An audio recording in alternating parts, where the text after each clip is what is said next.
Xavi puede abrir sobre Capdevila, que se incorpora, viene Xavi, la toca de nuevo para Xavi Alonso, cierra ahí Pepe, balón por dentro, qué buena para Iniesta, el rechace de nuevo para Andrés, en la frontal la pide Villa, el balón para Villa, vamos Guaje, ¡gol! ¡Gol!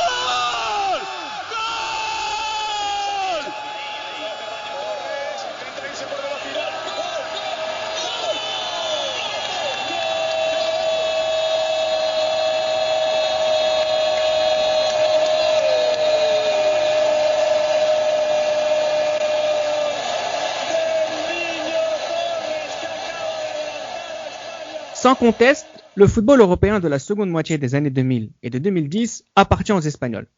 Forcément, apparaissent alors à chaque poste des joueurs d'un exceptionnel talent représentant de la Roja, parmi lesquels les attaquants David Villa et Fernando Torres. C'est leur opposition que nous vous proposons dans l'émission du jour. Les libéraux, le podcast qui revient sur le football de notre enfance. Et pour m'accompagner, j'ai Damaz. Bonsoir à tous. Mohamed Ali. Salut tout le monde. Et Nams. Salut tout le monde. Alors monsieur, on va parler de deux attaquants, figures emblématiques de la seconde partie du football de notre enfance. Ah ouais. Deux représentants de ce qu'a fait de mieux l'Espagne qui a tout remporté sur son passage, David Villa et Fernando Torres. Damaz. En effet, on a affaire à deux attaquants qui ont concrètement tout terrassé sur leur passage au niveau de la sélection nationale, qui ont eu également des résultats divers au niveau des clubs, notamment des grands clubs européens. Ce qui est intéressant, c'est que ces deux personnes ont deux surnoms similaires, El Guarré pour David Villa et Fernando Torres, El Niño, qui était concrètement la figure emblématique d'un club des ressources populaires de Madrid, de l'Atlético. Et franchement, pour moi, c'est un honneur que les libéraux m'invitent pour pouvoir partager la carrière de ces grandes figures emblématiques des années 2000. Et c'est un honneur pour nous de t'avoir avec nous. Ah, Nams, merci. Nams, David Villa, Fernando Torres, on va pas rentrer tout de suite dans leur profil technique, mais ce sont deux joueurs qui ne se ressemblent pas beaucoup, mais qui sont aussi très complémentaires. Ah ouais. Ce sont deux joueurs qu'on a vu grandir, notamment Fernando Torres. Mais au départ, on a quand même deux joueurs d'un certain talent. David Villa, de son côté, est promis un bel avenir de footballeur professionnel. Fernando Torres, il est promis quasiment un niveau de ballon d'or. Exactement. Le premier souvenir que j'ai de Fernando Torres, c'était sur Téléfoot en 2001 où il faisait ses débuts et vous savez, il y avait cette histoire, le président de l'époque, Jesus Gil, il disait qu'il voulait lui faire signer un contrat à vie. C'est ça. Moi, c'est le premier souvenir que j'ai de Torres avec son numéro 35 sur le dos en deuxième division. Moi, Torres, je suis très content de faire ce podcast avec vous parce que Torres, c'est l'un de mes trois attaquants préférés. Donc, j'ai énormément d'affection pour ce joueur. Alors, deux joueurs au talent certain, mais avec davantage de génie pour Torres. Torres en sélection depuis les U15. Il est même champion d'Europe U16 et U19 avec l'Espagne. Et David Villa, lui, c'est quelqu'un qui a connu davantage de sélection espoir autour de sa vingtaine.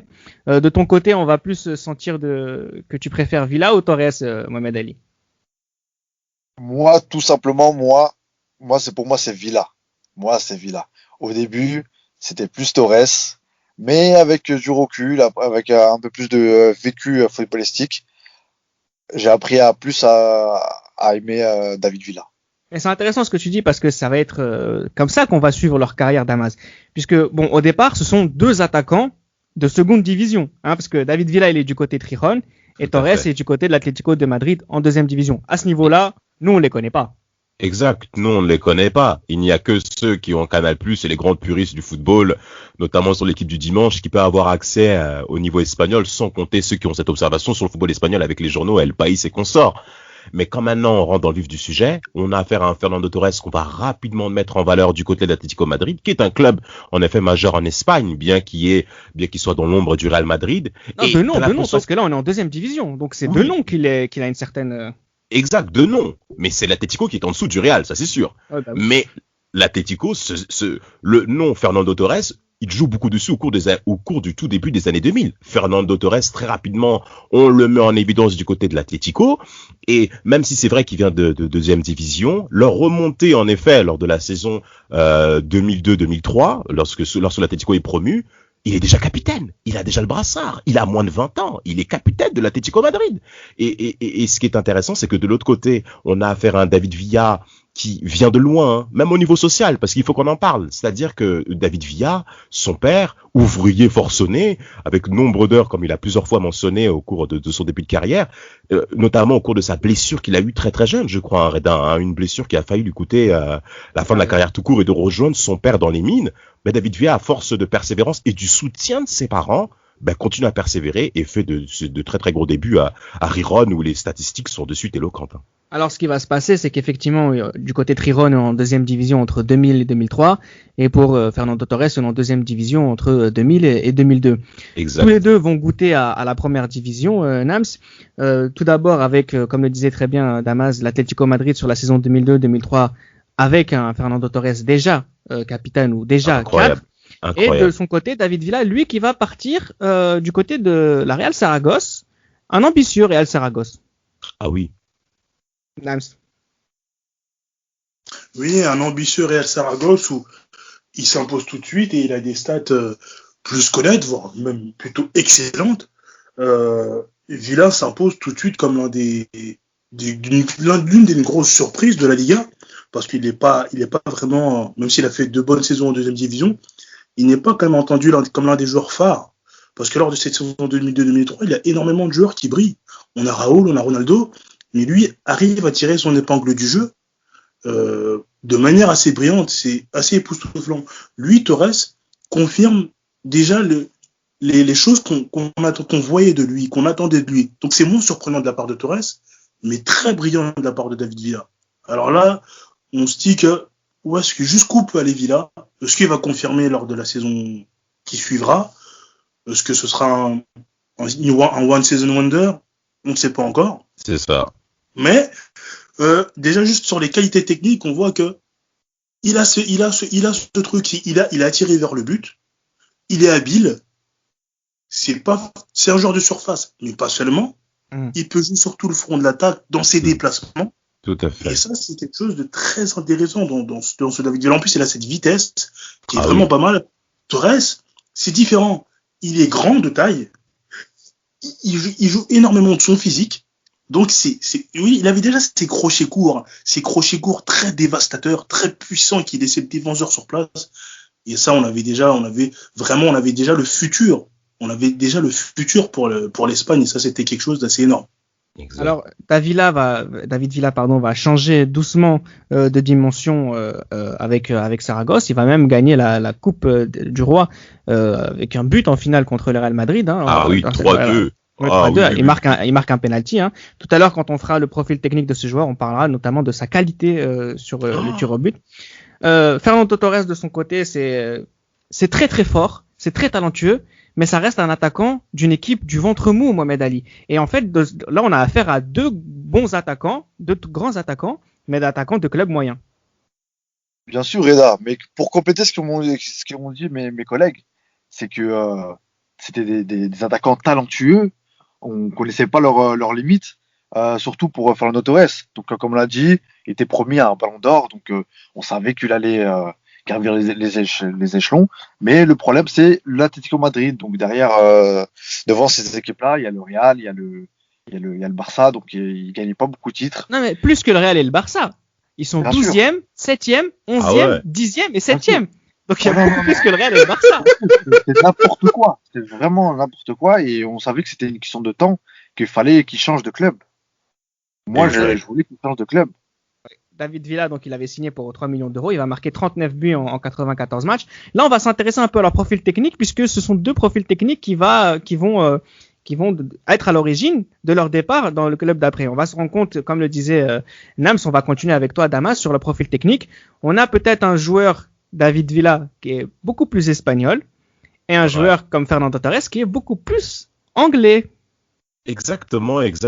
Pourquoi ? Parce que Fernando Torres, malheureusement, a besoin d'avoir des passeurs, a besoin d'être entouré de personnes qui vont le nourrir pour qu'il soit performant dans la profondeur, dans la surface de réparation.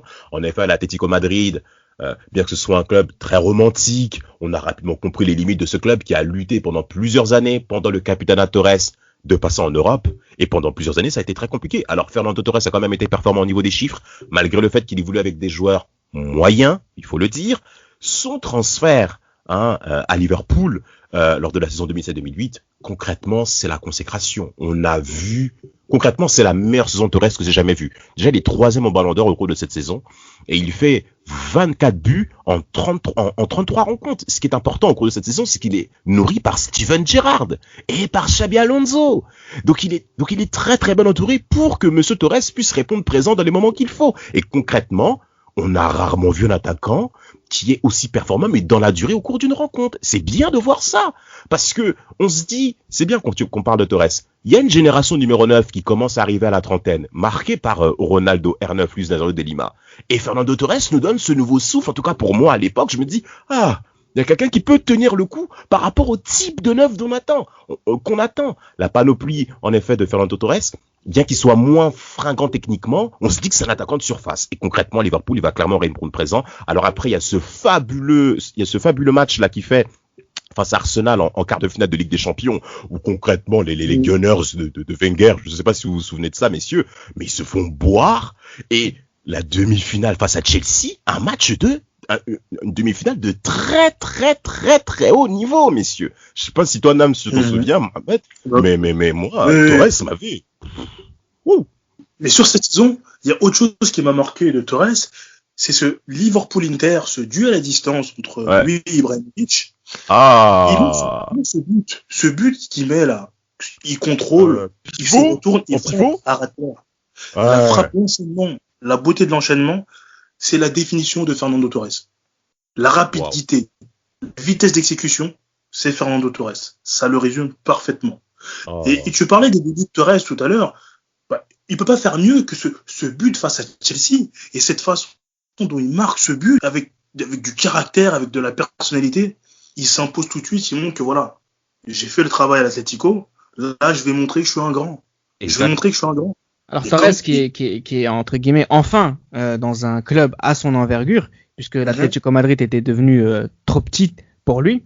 Oui, David Villa, lui, de son côté, Mohamed Ali, fait le grand saut, mais du côté de Valence. Donc, techniquement, il est beaucoup plus proche du football espagnol, où il va plus toucher la balle. Et il part à Valence pour à peu près 12 millions d'euros. Il y reste 5 saisons, dans lesquelles il va marquer 130 buts, dont 108 en Liga. Wow. C'est une légende à Valence, Mohamed Ali. Bien sûr. C'est un joueur plus Madine espagnol. Donc on savait que c'était, on s'est dit que voilà, Valence c'est peut-être un club à sa portée, à son niveau, mais saison après saison, il progresse, il marque ses buts, il a ses stats, il est toujours derrière Eto'o dans les classements de meilleurs buteurs. Il est systématiquement presque le meilleur buteur espagnol du championnat. C'est ça. Donc on reste quand même surpris un peu parce que voilà, c'est un joueur très très bon attaquant, mais il a pas été promis à un avenir comme Torres, comme vous l'avez dit. Donc on est un peu moins exigeant, tu vois.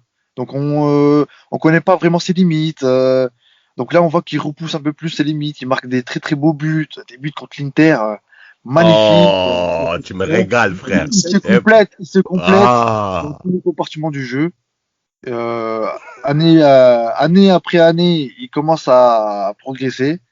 Donc on s'est dit, on connaît pas encore les limites de ce joueur-là.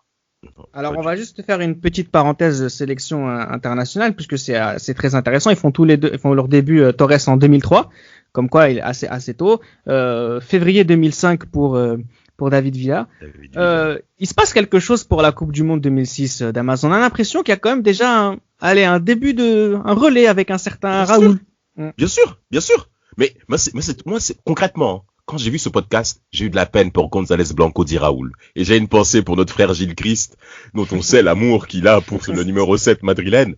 Mais concrètement, Raoul, c'était la fin. Alors déjà, il faut quand même signifier la partie espagnole. Euro 2004, ils échouent au Portugal au premier tour, avec cette défaite 1-0 où Fernando Torres est présent. Exact, et se loupe. Oui, Nems, pardon, j'allais dire Gilles, oh là là. Il se loupe. Exact, tu peux continuer, là, mais je t'en prie. Il se loupe, et alors, on lui jettera pas la pierre, mais. Non. Ça fait tâche, et il y a surtout Raoul qui a cette étiquette de chat noir, qui est plus ou moins en sélection sur la fin, une nouvelle génération d'attaquants, comme tu l'as dit, qui arrive.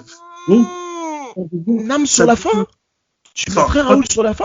Il est né en 77, Raúl González Blanco. Hein. Non, il a 27 ans à l'Euro 2004. Hein. Juste en sélection, parce que je veux dire que, en fait, avec la sélection, l'histoire entre la sélection espagnole et Raúl est assez compliquée. Et il y a ce penalty en 2000 qui fait tâche contre la France. Tu vois, c'est une passe qui restera marquée dans son histoire avec la sélection.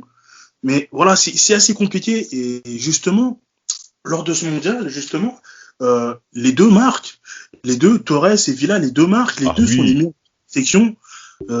Justement, il y a un fait de jeu qui m'avait marqué. Corrigez-moi si je me trompe. Villa marque sur penalty. C'est ça. Et je crois que Raúl est sur le terrain à ce moment-là. Exact. Il est sur le terrain. Oui. Et ça m'a surpris. J'ai tout de suite pensé à l'Euro 2000. Est-ce qu'il va prendre le ballon? Est-ce qu'il va tirer? Parce que c'est quand même le capitaine, Raúl. Mais oui. Mais bien sûr. Laisser Villa tirer, c'est quand même aussi un signe de grande classe de la part de Raúl. C'est pas étonnant, connaissant le joueur qu'il est, c'est pas étonnant. Mais c'est vraiment, voilà. Ah, mais ça pique. Ça pique. Et c'est fort. Oui. Et on voit que justement, Villa aussi marque aussi en huitième de finale. Non mais le match contre la France, ils sont tous les trois là. Hein. Mais ils sont tous les trois là. Pourquoi? On peut parler de cette composition-là avec Luis Aragonés qui a pris le pouvoir sur la sélection espagnole. Merci Nams. Et au Mondial 2006, il y a un changement de génération parce que les Espagnols gagnent beaucoup en espoir aussi. Hein, Andrés Iniesta, ça commence à venir. Xabi Alonso, ça commence à venir. Ça commence à se positionner. Donc Fabregas, bien entendu, qui est déjà présent. Et quelle est la composition? Raúl joue numéro 10. Raúl est positionné derrière David Villa et Fernando Torres. Alors le premier match contre l'Ukraine, où concrètement, techniquement, ces deux attaquants dont on parle ce soir mettent une vivacité, un dynamisme que les Ukrainiens, mais concrètement, les prestations espagnoles au premier tour marquent rapidement que David Villa et Fernando Torres se positionnent comme étant le futur de l'attaque espagnole. Et avec un Raúl mais qui se met un petit peu en retrait. Alors en effet, comme tu l'as dit Nams, le penalty que David Villa va tirer, parce qu'il va marquer 2 penaltys au cours de ce mondial 2006. 2 penaltys. Et contre l'Ukraine, bien sûr. Et l'équipe de France, bien sûr. Et l'équipe de France, avec une faute de Lilian Thuram, qui concrètement, moi ça m'a quand même fait mal par rapport à Lilian, parce qu'on a rapidement pensé que c'était la fin. Mais en tout cas, pour revenir au sens du sujet, Raúl n'est pas là. Raúl se met en retrait. Et ces deux attaquants que sont Fernando Torres et David Villa marquent 3 buts en 4 rencontres. Donc 6 buts à eux deux. Et concrètement, à l'Euro 2008, Raúl n'est pas pris. Alors qu'il est le meilleur joueur de la Liga. C'est là où je voulais vous emmener. Sur l'Euro 2008. Mais Damas. Vas-y, Mohamed. Bien sûr, Momo. Ce qui s'est passé à la Coupe du Monde 2006, il s'est passé quelque chose d'important pour moi. Certes, Raúl, il a été décrié par l'Espagne. Est-ce qu'on pouvait gagner sans Raúl, oui ou non? Il y avait ce problème-là, cette polémique. Mais moi, il y a un match qui m'a marqué. C'est le match du premier tour contre la Tunisie, le deuxième match. La Tunisie. Merci, frérot. A gagné 1-0 jusqu'à la 72e minute. 1-0. Et moi, je me suis dit, en tant que, originaire de la Tunisie, on va gagner ce match-là. Sauf que là, qui a marqué le but d'égalisation, c'était Raúl. Quand tous les attaquants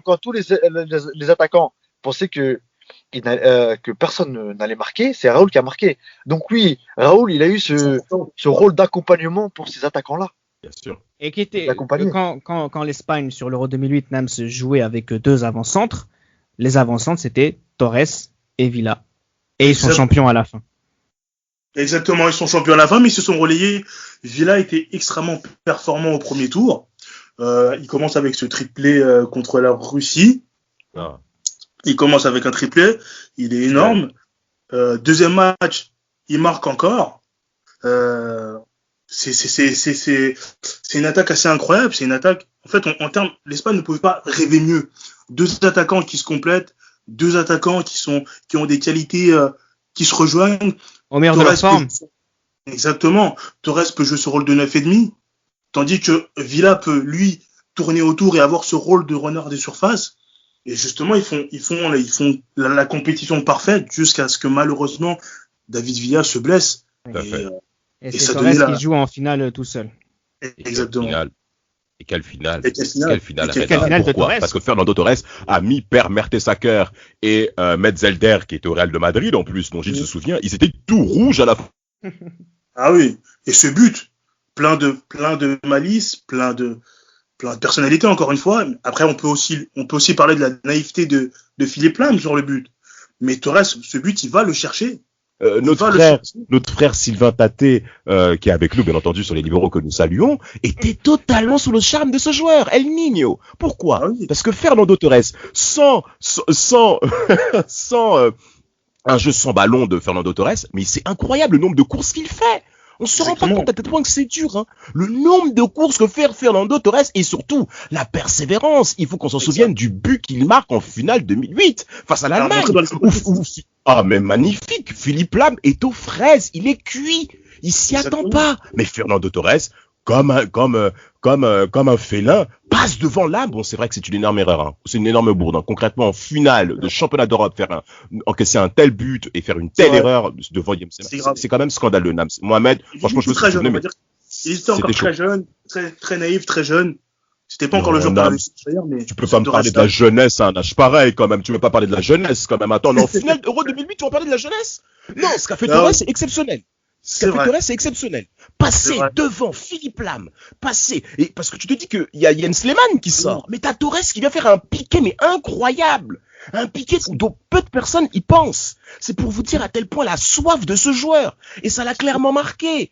À l'Atlético, le nombre de fois qu'il a frappé le FC Barcelone, où il a beaucoup marqué face au FC Barcelone, ça fait du bien. Oui. on va juste continuer un petit peu parce que... Petite parenthèse. Reda, si tu me permets, justement, parce que c'est très important. Quand on parle de Torres, on doit parler du FC Barcelone. La saison 2004-2005, on s'en souvient, les matchs passés sur Sport Plus. C'est ça. Le match aller, il y a un partout. C'est Torres qui marque. Et le match retour au Calderón, ou je crois c'est au Camp Nou, 2-0, 0-2, c'est Torres qui met le doublé. Donc c'est-à-dire qu'il met 3 buts pour le Barça. Et il y a 4 points pour l'Atlético contre le Barça, qui finira champion d'Espagne. La saison d'après, il marque encore. Et c'est dingue. C'est dingue. Et je me rappelle, on va juste continuer un petit peu. Par exemple, juste avant d'aller à la Coupe du Monde de 2010, à l'été 2010, j'aimerais juste qu'on fasse à tour de rôle un petit bilan comme ça de Torres à Liverpool et de David Villa à Valence pour savoir ce qu'on en retient. Qu'est-ce qu'on va retenir à la fin d'Amas de Torres à Liverpool? C'est qu'il n'a jamais été champion. De 1 parce que c'est match en Ligue des Champions. Surtout le titre. C'est surtout le titre parce que la manière où Liverpool perd ses titres fait mal. Il faut quand même retenir que Rafa Benitez fait concrètement une exode rurale de la part de plusieurs joueurs du staff plusieurs joueurs de l'effectif de Liverpool pour mettre en valeur justement Fernando Torres. Alors je pense à Craig Bellamy, notamment même l'arrivée de Robbie Keane qui a pas duré, mais concrètement Fernando Torres, on lui a donné le champ libre pour qu'il soit performant et il a commencé physiquement à baisser. Fernando Torres, si on parle des stats Reda, on va parler avec des chiffres. Première saison, 24 buts en 33 matchs. Deuxième saison, 14 buts en 24 matchs. Troisième saison, 18 buts en 22 rencontres, ce qui est très impressionnant. Mais c'est surtout la saison 2010-2011. Il met 9 buts en 23 matchs, Fernando Torres. Et au cours de cet exercice 2010-2011, qui est donc à l'issue du Mondial 2010, physiquement, Fernando Torres commence à descendre. Alors après, on va commencer à parler un peu de l'effet Ronaldo, d'avoir commencé très très tôt, d'avoir commencé à connaître les blessures, parce qu'au Real Madrid, à l'Atlético, pardon, il jouait beaucoup, il jouait sous infiltration à Liverpool pour tenir le coup. Il y a certaines rencontres qu'il ne devait pas faire, que Rafa Benitez a fait jouer Fernando Torres. Il y a beaucoup de rencontres que Fernando Torres ne devait pas faire. Mais concrètement, coach Benitez... son déclin par là. Il part à Chelsea il part en janvier 2011. On va parler de sa période à Chelsea juste après. On va finir avec... Ça a été dégressif. Et c'est dommage. Mais ça s'est vu après avec les premiers matchs avec Chelsea. Mais on va continuer avec un bilan, Nams, de David Villa, FC Valence. Il a montré qu'il pouvait jouer dans un club ambitieux. On l'a vu passer de la D2, de la division 2 à un club comme Saragosse avec une petite coupe dans la poche. Ensuite partir dans un club encore plus grand. On a vu sa progression à David Villa et devenir petit à petit indispensable à l'équipe d'Espagne. Ouais, c'est fou. À Valence, c'est un serial buteur. Il claque les pions comme les perles. En fait, il enchaîne but après but et finalement, ça étonne plus personne. Il claque, il arrive à 2006-2007, il arrive à faire 11 passes décisives. On connaît David Villa comme un buteur, mais il arrive à se muer comme un passeur. Un passeur décisif, un joueur. Et c'est même pas un buteur, c'est un joueur. Ça devient un joueur, c'est-à-dire qu'il participe au jeu, ce qu'on verra par la suite. Mais à maintenant, il enchaîne but sur but. Et ce qui est étonnant, c'est qu'il n'a jamais fini meilleur buteur du championnat. Non. c'était pas de sa faute parce qu'il avait vraiment des buteurs qui parfois mettaient 30 buts. Ou des Eto'o, Van Nistelrooy. Voilà. Mais cette régularité qu'il avait, clairement, c'est incroyable et c'est une régularité que Torres n'a pas pu avoir. Donc forcément, avec un Torres à ce niveau en 2010 et un Villa à ce niveau en 2010, Mohamed Ali, l'Espagne, si tu ajoutes Casillas, Puyol, Xavi, Iniesta, enfin, ils avaient les meilleures armes pour aller jusqu'au bout. Dans la continuité de l'Euro 2008, donc ils avaient les armes pour y aller jusqu'au bout. Malgré la première défaite au premier match, on ne s'est pas inquiété contre la Suisse. On savait que cette équipe-là, elle était taillée pour aller jusqu'au bout. Donc, des leaders dans chaque ligne, vestiaire qui, au final, dans le fond, ils s'entendaient très très bien. La complémentarité, encore une fois, de Villa, de Torres. Il y avait aussi ce lien aussi affectif et personnel. C'était des joueurs aussi qui s'entendaient très très bien. Ouais, Villa et Torres, ouais. Il n'y a pas eu cette concurrence malsaine. C'était des joueurs qui se tiraient vers le haut. Bien sûr. Et cette fois-ci, pour revenir aussi sur Villa, on l'attendait pas à ce niveau-là encore. Donc l'Euro 2008 nous a prouvé que ce joueur-là allait nous réserver beaucoup de surprises à l'avenir. C'est ça sur quoi j'allais vous emmener, Damas. Le titulaire de la sélection espagnole en pointe, c'est Villa. Oui, c'est Villa. Pourquoi ? Parce que t'as Torres qui commence un petit peu à piocher, bien que ce soit normal qu'il soit présent, mais physiquement, il n'est pas à 100%. Mais on a affaire à un David Villa exceptionnel. Il faut qu'on parle du but face au Honduras au premier tour. Il part de loin. Il part peut-être même aller, on va dire, 25-30 mètres. Mais surtout, ce qui est intéressant par rapport à Villa, et ce qui va même marquer son passage au Barça, il part côté gauche pour rentrer dans l'axe. Je le répète 2 fois. Pourquoi ? Parce que David Villa, pied droit, quand il rentre et quand il est lancé, ça devient extrêmement difficile de l'arrêter, messieurs. Et la manière où il marque contre le Honduras, où il est pratiquement au sol et il met un tir lucarne alors qu'il tombe, mais prouve déjà de 1, sa force abdominale, mais de 2, c'est que pour le faire tomber, bonjour, il faut se lever très tôt. Il faut y aller. Le Chili, où t'as Bravo qui sort de je ne sais où, mais qui met un but à 35 mètres. Mais ce qui est intéressant, Reda, et même messieurs qui m'écoutaient ainsi que très cher auditeur, c'est qu'on a affaire à un attaquant qui est tout le temps performant pendant 90 minutes. Et au cours de ce mondial 2010, et je le répète et je le répéterai jamais assez, le niveau était extrêmement faible. Était nul. C'était un mondial nul. Et David Villa nous a fait du bien. Même, je sais pas si tu peux continuer, je t'en prie, vas-y, parce que là, c'est trop. contre le Portugal, où d'abord il bute face à Ricardo, et derrière il enchaîne tout de suite. Oui. Ce but, c'est Villa, c'est abnégation, c'est combativité, persévérance, et son but aussi contre le Paraguay aussi, qui est plutôt beau. Et son David Villa, mais il est tellement important dans cette équipe d'Espagne, tellement important, tellement décisif. Il en met 5, il met 5 buts sur 7 matchs. Non, c'est beaucoup, c'est énorme. Donc il est. Et Torres, il voit ça comment de son côté ? Il accepte le fait d'être. Torres, je pense qu'il accuse le coup, comme le disait Damas. Physiquement, j'en avais pas encore conscience, mais il est plus ou moins fini, cuit, parce que on a tiré sur la corde. C'est-à-dire que même lorsqu'il devait être opposé, on faisait juste sans filtration. Donc, c'est jamais bon. Tu payes, ça, c'est quelque chose que tu payes plus tard. Malheureusement, il l'a payé, on l'a vu. Mais Torres, je pense qu'il veut cette Coupe du Monde. Je pense que Torres, c'est un joueur, c'est le collectif. Quand même, c'est le collectif d'abord. Le collectif est important. Il sait qu'il y a une Coupe du Monde au bout. Il sait que c'est son ami qui performe. Il n'y a pas de souci. Maintenant, il y a un élément où il aurait pu mettre son premier but en Coupe du Monde. Je ne sais pas si vous vous en souvenez. À la Man Espagne, Pedro et Torres sont face à Neuer et Pedro fait l'égoïste. Il tire, il ne marque pas. Oui, je pense qu'il a dû insulter tout son arbre généalogique. Derrière, il y a un contre, il faut le dire. Derrière, il y a un contre, et ça peut faire un partout. Si ça fait un partout, c'est peut-être pas le même match derrière. Hein. Ah, je pense pas. Alors, à la fin, les Espagnols ont réussi à gagner cette Coupe du Monde, ce qui a permis aussi de récompenser une génération, et notamment la génération de Fernando Torres qui avait eu pas mal de résultats chez les jeunes, et d'un David Villa dans sa progression, ce qui a permis aussi à David Villa d'avoir peut-être une autre dimension aussi à l'échelle internationale, puisque c'est un joueur du FC Valence qui ne gagnait pas forcément. Là, il est l'attaquant titulaire de l'équipe championne du monde, et effectivement, cet été va être fatidique. Alors, lui, de son côté, oui, Nams. Alors, je dirais même, on va préciser quelque chose. Pour Villa, il signe même avant la Coupe du Monde. Il signe en mai 2010. Oui, non, oui, mais ça, oui, les gens ils savaient. Mais nous, forcément, il y a un côté, on le découvrait à ce niveau-là, être aussi fort. Exactement. En fait. C'est ça que je voulais dire.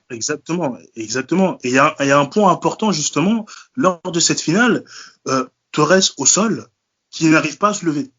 Ouais. Mais il ne peut pas se lever. C'est-à-dire que c'est le staff qui l'aide à se lever. Exact. Il a les jambes lourdes, il peut plus se lever. Et quand je vois cette image, je me dis non, c'est pas possible. Ça fait mal. C'est pas possible. Parce qu'il a que 26 ans. Il n'a que 26 ans. Et c'est ça. Et je me dis, c'est pas possible qu'il soit fini. Pour la première fois aussi dans cette, non, peut-être pas pour la première fois, mais ce que j'allais dire, c'est qu'il y a un chassé-croisé. Mais les premiers mois de Fernando Torres, celles-ci sont très compliquées. Je sais pas si vous vous souvenez, à l'époque, c'était dans l'équipe du dimanche, on faisait un top 5 des plus beaux buts de Fernando Torres. Dès que le générique se terminait, en fait, il y avait aucun but. Il y avait un écran fin. Merci d'avoir écouté. Parce qu'il marquait quasiment jamais. Et de son côté, Mohamed Ali, David Villa, il est le titulaire de peut-être, sur la saison 2010-2011, la meilleure équipe sur une saison de tous les temps. Bien sûr, exactement. Et surtout qu'on fait l'ironie du sort, c'est qu'on s'attendait pas à ça.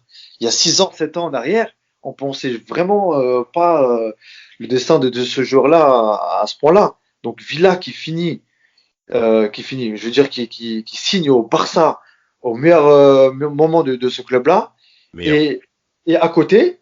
Et il est à la hauteur, c'est ça qu'il faut préciser. Bien sûr. Mais ce joueur-là, comme j'ai dit, à chaque fois, il repousse ses limites.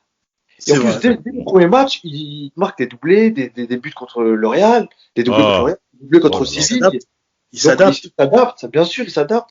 On l'a vu tout ça qu'il avait le niveau national et le niveau international, pardon, à partir de 2006, 2008. Donc on s'est dit jusqu'où il va s'arrêter ce jour-là. Et inversement, Torres, à partir de 2011, 2012, son niveau il chute. Ah, véritablement. Et il tourne aux alentours de 10 buts par saison à Chelsea. Donc c'est pas digne de Torres. Donc c'est là à ce moment-là qu'on se dit que peut-être que mentalement, bon c'est vrai qu'aussi les blessures n'ont pas aidé Torres comme vous l'avez dit, peut-être que mentalement David Villa, c'est plus construit sur le temps. Exact. C'est bien que tu dis ça. Voilà, ce niveau-là, quoi. Alors que Torres, il a un côté rétroverti, donc on s'est dit que c'est peut-être là que, au niveau mental, qu'il a pêché, quoi. Alors, oui, Reda, tu veux dire quelque chose? Non, je voulais juste rappeler le but en finale de la Ligue des Champions de David Villa, c'est tout. Non, mais même avant ça, Reda, il faut quand même parler de vite. Et David Villa, c'est même celui qui a mis la fin, concrètement, à l'hégémonie de Mourinho. Le 5-0 de novembre 2010, il met un doublé avec des passes de Messi, une passe, mais Mourinho était cuit. Il était vraiment cuit. Et David Villa fait partie des gens qui ont abattu Mourinho comme une vache. Cuit. Mais c'est bien qu'on parle de Villa. Pourquoi? Parce qu'il venait quand même aussi de Valence, qui arrivait quand même à la fin de l'hégémonie comme étant un grand club espagnol, avec les difficultés financières qu'avait le FC Valence, la lettre qu'il a donnée aux supporters valenciens, au club tché, c'est important qu'on parle de ça, sans compter que il portait une très bonne triplette, il s'entendait très bien avec David Silva et Juan Mata. David Villa a même dit qu'il ne voulait pas le Real Madrid, alors qu'à une époque, le Real tapait à la porte. Il a mis fin aux négociations, à toutes ces rumeurs par rapport au Real. Et c'est même Valverde qui était coach, Unai Emery, pardon, qui était coach au FC Valence. Qui vient dire non, David Villa il faut qu'on le garde, David Villa avec le cœur à la main, avec son père en plus, hein, donc c'est pour vous dire que David Villa a quand même le cœur sur la main par rapport au type de personne qu'il est. Quand Mohamed dit qu'il se construit dans le temps, on rentre vraiment dans ce type de personnage. Et quand maintenant il arrive au FC Barcelone, c'est la corrida. À chaque fois qu'il marque un but, olé. Alors il va gagner la Ligue des Champions. Un autre en 2011 et un autre qui va gagner la Ligue des Champions, c'est Fernando Torres. On se souvient aussi de son but Nams contre le FC Barcelone. Mais mine de rien, on retient pas grand-chose de Fernando Torres à Chelsea. Il n'y a pas grand-chose à retenir. Honnêtement, quand je pense à son passage, la première chose qui me vient en tête, c'est son occasion ratée à Old Trafford. J'ai eu mal au cœur. J'ai vu le match. Ouais. Je me suis dit, c'est pas possible. Il dribble le gardien et il tire à côté. Je me dis, non, c'est pas vrai. Non, ça fait mal. c'est horrible de voir une telle chute. Et ça résume un peu son parcours. Après, c'est vrai que c'était l'homme aussi des grands moments à Chelsea, entre guillemets. La demi-finale, le corner, juste au moment où on va mettre sa tête, c'est lui qui provoque ce corner. En Europa League aussi, je crois qu'il met le but du 2-1 ou le but de l'égalisation. Il marque un but en finale contre Benfica, oui. Et il est quand même là lors des moments où il faut être là quand même. Et c'est voilà, alors, quand même. Par la suite, il va quand même aller, il va quitter Chelsea en 2014 pour aller au Milan. Il va retourner à la maison d'Atlético de Madrid en 2015 pour finir sa carrière en 2018 avant d'aller au Japon. David Villa aussi va aller du côté de l'Atlético de Madrid. Alors, c'était juste pour pas qu'on aille parler de leur fin de carrière à tous les deux, moi j'aimerais qu'on se concentre un petit peu pour terminer le podcast sur l'Euro 2012, qui pour moi est assez important parce que Damas, ça s'est dit que cet Euro 2012 a été gagné sans attaquant. Exactement. Ça dit quoi de Fernando Torres et David Villa, certes qui étaient blessés, de leur impact dans cette sélection nationale espagnole qui a fini par gagner sans attaquant? Mais qui a fini par gagner sans attaquant, un David Villa qui est blessé, un Fernando Torres qui est en totale méforme avec les bagarres de Di Matteo et Roman Abramovich pour aligner Fernando Torres ou non. Mais l'Espagne continue à rester très performante. Pourquoi? Parce que, comme toute grande organisation, il faut que l'organisation soit plus grande que les joueurs. Et l'absence de David Villa ne s'est pas forcément, surtout celle de Fernando Torres, Villa, à l'Euro 2012, ne s'est pas forcément s'y fait sentir, en fait.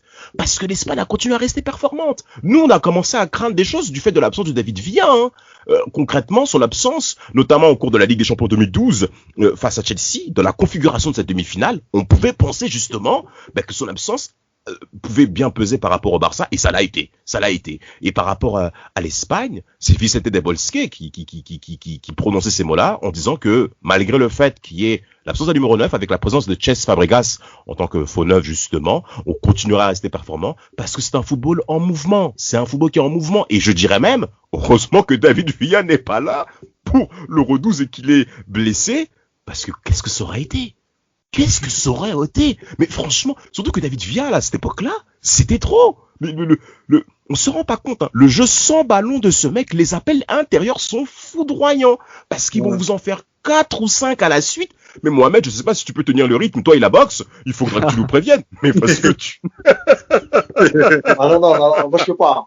Moi je vous dis, Franco, je peux pas. On dit souvent que Mohamed Ali a les mêmes crochets que David Villa. Oh ben... Mais on parle pas du même sport. Ouais. Mais pour compléter ce qu'a dit Damas, aussi l'influence aussi de Barcelone à ce moment-là aussi sur l'équipe d'Espagne. Bien sûr. Donc il y avait beaucoup ce jeu, même ici je joue en faux neuf, donc en Espagne, il y avait aussi cette idée qui est rentrée en jeu avec Fabregas. Donc c'est pour ça que Villa et Torres. C'est l'organisation qui est plus importante que c'est plus le poste qui est important et pas le profil du joueur qui l'occupe. Bien sûr. Bien sûr, après on va pas se mentir aussi le fait qu'il y a Iniesta et Xavi au milieu de terrain et Fabregas faisait que voilà, ils ont mis l'accent sur le milieu de terrain, quoi. Et bon, on va quand même terminer le podcast avec une dernière question. Elle est très simple, hein. C'est vrai qu'on a deux parcours de vie complètement différents entre Torres et Villa, entre quelqu'un qui était promis au cime du football et un autre qu'on ne voyait pas forcément être aussi bon. On a cette idée d'un joueur comme Torres qui est très académique, et un joueur comme David Villa qui est, quand je dis académique, c'est vraiment dans le processus de progression, d'être dans les U16, U18, etc. Et un joueur comme David Villa qui a plus charbonné, qui est parti chercher la chance qu'il n'avait pas au départ. Et au final, on se retrouve avec deux joueurs qui ont marqué les esprits, qui ont marqué la deuxième partie de notre génération, qui ont été des attaquants qu'on a souvent vus dans les matchs importants, notamment au final. Et c'est deux parcours différents entre un joueur on a vu quelqu'un qui a été tué par le foot système, entre guillemets, à force de trop jouer, trop jeune, trop longtemps, et un autre joueur qui a su attendre sa chance doucement. Waouh. Pour terminer concrètement, on retiendra quoi? Torres parce que fondamentalement il est beaucoup trop fort, ou David Villa qui a su se mettre au niveau auquel on ne l'attendait pas, et c'est vraiment du niveau très très très élevé. Damas, tu vas retenir qui toi au final? Pour moi, je retire David Villa et je vais dire une phrase que je pense, à mon avis, mémorable pour beaucoup. En tout cas, pour moi, ça l'a été. Tout le monde ne peut pas devenir footballeur, mais un grand footballeur peut venir de n'importe où. C'est parfait, Nams. C'est ça qu'on a. Waouh, magnifique. Wow. C'est ça. Ah là là là là. Je suis saucé. On va terminer le podcast.